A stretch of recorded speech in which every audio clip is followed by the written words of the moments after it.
សួស្តីបងប្អូនទាំងអស់គ្នាខ្ញុំមកអាប់ដេតព័ត៌មានការពីយប់មិញបន្តិចណាហ្នឹងហើយយប់មិញហ្នឹងបងប្អូនដឹងហើយនៅម៉ោង8កន្លះតើតើជាមួយនឹងការថ្លែងសន្ទរកថារបស់លោកដូណាល់ត្រាំនៅទីក្រុងដាវូសប្រទេសស្វីសឥឡូវយើងមកសរុបព័ត៌មានទាំងអស់គ្នាតើតើជាមួយនឹងលោកប្រធានាធិបតីត្រាំបាននិយាយថាលោកបានឈានទៅដល់កិច្ចព្រមព្រៀងលក្ខខណ្ឌស្ដីអំពីការទិញទៅលើកោះ Greenland ណាហ្នឹងហើយការប្រកាសនេះកើតឡើងបន្ទាប់ពីលោកបាននិយាយថានៅទីក្រុងដាវូសហ្នឹងជួបជាមួយនឹងប្រធានអង្គការ NATO ថែមទៀតផងហើយលោកត្រាំបានលុបចោលការគម្រាមកំហែងបងប្អូនកន្លែងនេះ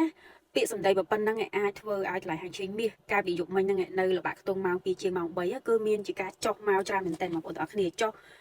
ក្នុងមួយអោនមកដល់តម្លៃ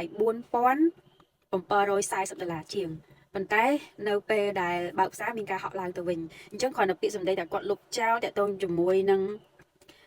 ការគម្រាមកំហែងទៅលើពន្ធគយហ្នឹងធ្វើឲ្យតម្លៃលុយដុល្លារហ្នឹងមានការ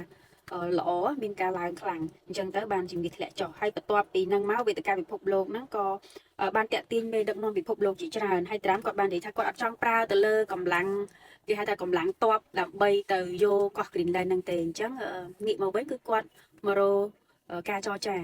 អញ្ចឹងបងប្អូនចាំមើលតាមដានទាំងអស់គ្នាណាហើយព្រឹកនេះបើកទីផ្សារមកតម្លៃហាងឆេងមាសក៏នៅក្រោមតម្លៃ$4800ដែរនៅក្នុងមួយអោនណាហ្នឹងហើយអញ្ចឹងបើសិនជាបងប្អូនចង់ទិញតម្លៃហាងឆេងមាសក៏ដូចជាមាសស្រស់នៅខាងក្រៅ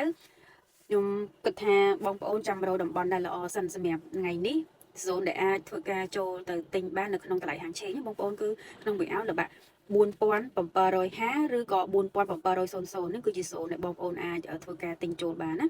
ហើយបើសិនជាបងប្អូនដែលគាត់ជាអ្នកទិញលក់មាសស្រស់អីបងប្អូនអាចចាំទិញនៅក្នុងតម្លៃមួយដំឡឹង$5700ឬក៏$5650អី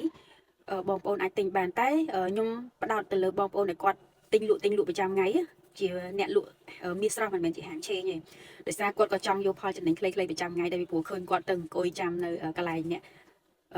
លក់មាសតែម្ដងអញ្ចឹងមានបងប្អូនច្រើនណាស់មួយថ្ងៃហ្នឹងគឺគាត់នៅតែអង្គុយចាំនិយាយរួមទៅកន្លែងលក់មាសអីហ្នឹងគឺដូចផ្សារត្រីអញ្ចឹងបងប្អូនសុំទោសមែនជាក់ស្ដែងទៅគឺមនុស្សច្រើនមែនទែនបងប្អូនគាត់ទៅកក់កុញតែម្ដងនៅកន្លែងលក់មាសណាអូខេអញ្ចឹងបើសិនជាបងប្អូនចង់ដឹងនៅព័ត៌មានលម្អិតឬក៏ព័ត៌មានលះអីបងប្អូនអាចចូលទៅកាន់ Channel Telegram របស់ខ្ញុំមួយហើយជាពិសេស follow account TikTok ហើយបើសិនជាបងប្អូនចង់បាននៅគណនីដើម្បីមើលតម្លៃហាងឆេងមាសអន្តរជាតិប្រែប្រួលលឿនឬក៏ទាន់ពេលវេលាអីបងប្អូនអាចតាក់ទងមកខ្ញុំតាមរយៈ link Telegram ខ្ញុំនឹងបើកគណនី free ជូនបងប្អូនដើម្បីមើលណាអូខេបើសិនជាមានអីថ្មីខ្ញុំនឹងធ្វើការ update ជូនបងប្អូនទាំងអស់គ្នាបន្ថែមទៀតអរគុណបាយបាយ